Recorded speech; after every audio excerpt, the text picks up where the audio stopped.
Seriously? You don't actually see them though. They just have a lot of stuff going on while they're talking. This is playing, by the way. It is playing. This is so going on YouTube. I'm serious. Okay. I'm ranting about something if you want to. Sorry, YouTube is not focused on the screen. We are at the escapist. Are you one of those guys that just videotape anything and put anything they want onto YouTube? I'm the type of person like that, but I don't use the camera too often. I just like go on with my life and just wait. If I want to rant about something, There we go. It's called Escape to the Movies, dude. It's like so perfect. Dang it. hopefully Oh, you do need it.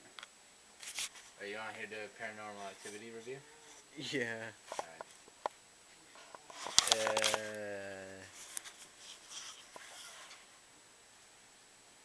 Oh my god, I hate this. Watch.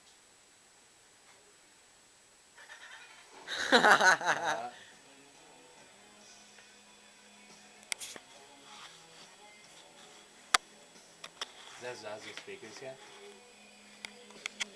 Too loud.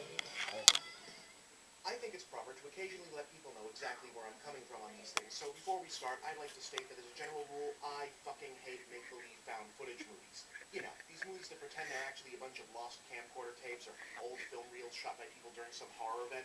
Yeah, I detest that shit. Not all the movies, understand, just the general universe surrounding the genre. It's a niche conceit with a very limited number of appropriate uses, and more often than not, it's employed by pretentious film school brats for lack of talent, budget, or both. I bring this up because when I tell you that Paranormal Activity is really good, oh yeah, spoiler warning for the rest of the review, Paranormal Activity is really good. I want you to know that I'm not one of these guys who loses his shit over every no-frills, looks like it was shot on a fucking camera phone novelty that the Dog May 95 or Mumblecore or whatever bullshit artist want you to think it's the next evolution of movie making. No, sir, I don't drink that Kool-Aid. I piss in it. Look, basically, I want you to take away from this that Paranormal Activity must be a good movie, because even I liked it. You know why I like this better than almost all the other mock verite found footage horror movies? It all comes down to one word. Tripod.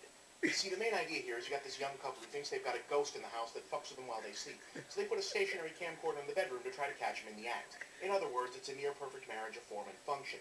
It uses what amounts to a fixed security camera as a high-tech way to cut through an audience's built-in, well-learned defense against what is literally the oldest scary story in human history. Something going bump in the night.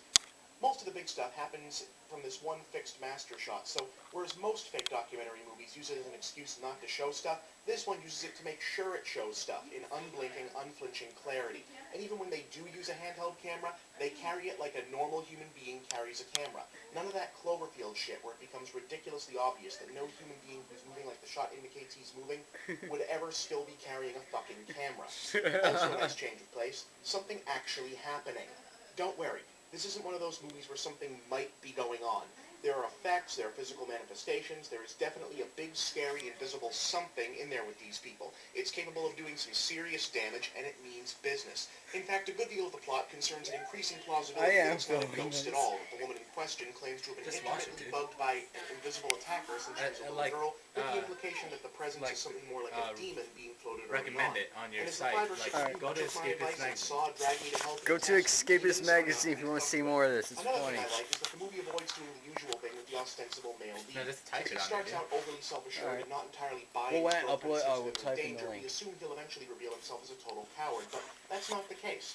Oh sure, he's definitely kind of a douche, but his tough guy stance is not a put-on. Whenever whatever it is shows up, he's all out in front like, get away from my girl, like he's gonna beat it up or something. Granted, not the smartest approach, but at least he's a brave dumb shit. That counts for something with me. Of course, by now the hype on this thing is so out of control that by the time this runs, we'll probably be already in the backlash zone, which is to be expected. You probably shouldn't go in expecting the scariest thing ever, or the next evolution in fear, or whatever the ads are saying. It's a solid version of the oldest story in the book, executed in a novel way. Nothing more, nothing less. And under proper circumstances, it's a fun, gimmicky scarefest best enjoyed with a big crowd. It's not going to change your life, it's not going to do anything to the horror landscape, but it will give you a good time at the movies. See you next time. That was actually pretty funny. Or, if you must, please, America, if you're... Wait, one more thing. America, if you're listening, please, please, please go see this instead of Saw 6. Or, if you must see Saw 6, see this as well. It's been 6 years of no one wanting to release any new or decent horror movies in October, because it's always all about Saw, even though the series hasn't been good since Part 2, and enough is enough. Let this be the year that something fresh becomes the big Halloween movie. Please? That was